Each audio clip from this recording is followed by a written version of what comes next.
everyone. Dr. Kristen here with an Abbey Research Reads recommendation for Beth Macy's Dopesick, the dealers, doctors, and the drug company that addicted America. So this is particularly the story of Oxycontin and other opioids, Oxycontin and heroin in particular, those two kind of sister drugs. And it covers the particular birthplaces of the opioid epidemic, the pill epidemic as we call it in America, in kind of the Rust Belt in Appalachia, in former mining towns, and also up in Maine in former logging towns. And it talks about the Sackler family and Purdue Pharmaceuticals and how their particular lack of morals and ethics and their particular disregard for human life led to a lot of the thing. Because here's the deal. So people have been using morphine and heroin and opioid pain medication for a really, really long time, pretty much since we discovered it, since after the Civil War. And there's a lot of people that are on maintenance doses and are fine, and they're not addicted. They're on maintenance doses that are, if they stopped, the worst, they wouldn't get dopesick, they wouldn't have withdrawals, they would just be in a lot of pain. And that's possible, and that happens. The thing that Oxycontin changed the game with was the accessibility and the strength. So by putting it in a pill form, the opioid, the poppy seed essentially, in a pill form, it got so strong that like one pill and you could be addicted, and that's not how it kind of used to work. So from the 90s onwards, plus the aggressive marketing campaigns and essentially in a lot of ways pressuring doctors into prescribing it, into over-prescribing it, we have a culture in the United States of prescribing pills instead of using other methods like acupuncture or physiotherapy instead of such for pain management or for accidents. Other countries are much slower to prescribe pain meds even before this issue.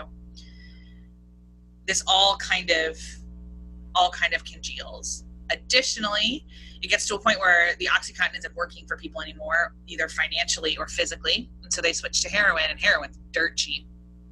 So you do have the dealers that come into it, cooking heroin in labs in Harlem and driving it into the rural parts of Virginia and Tennessee, the parts of the country that don't get talked about a lot, what we call the Rust Belt, and the parts that very, very frankly, nobody in the media or in a lot of America seemed to remember existed until the 2016 election. So Beth Macy published this book in 2017. It doesn't really talk about that. A lot of the research that she did with it was like in the summers of 2012 to 2015, and then she took a little bit to write the book, obviously. But you can tell that she's an award-winning journalist.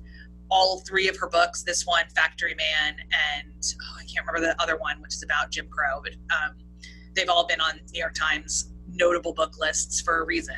She's compelling, and she moves quickly. But one of the reasons that I recommend it, so I recommend it for two main reasons. One is that it's an incredible empathy read. If you are somebody watching this and you don't personally know anybody affected by the opioid crisis, statistically, you are an anomaly. Most Americans at this point know somebody who was addicted, who is addicted, who has a child who's been to rehab, who has lost a child to this. It may be suicide, it may be a car accident, but really you know in your heart that it's this. If you are an HR manager in this country, I just do not see a way that you don't have somebody in your workplace or somebody in your office who isn't affected by this. So understanding the history of it, understanding the ramifications of it beyond someone's a junkie and they deserve nothing, et cetera, et cetera. Understanding things like safe needle exchange places, like are the first one in the United States. The really largest citywide program was in Philly, and it's been very controversial here. Understanding what Narcan is and understanding what medical assisted treatment means and what different rehabs are and what that all looks like. It's really important to kind of understand this world that takes over the lives of millions and millions and millions of people worldwide that you may not have anything to do with directly. But like I said, the likelihood that you know someone or love someone who does is very, very high.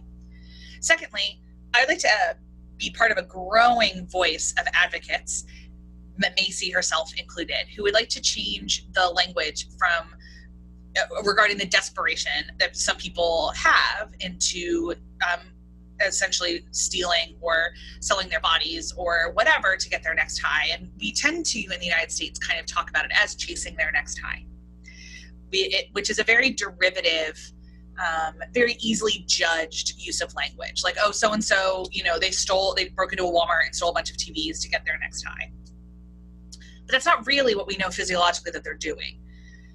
What they're doing is avoiding getting dopesick, which is the specific withdrawal that comes from heroin. It is excruciatingly painful. It is a couple days at least, sometimes longer, depending on your particular body. It comes with full body aches, shivers, tremors, vomiting, diarrhea, everything.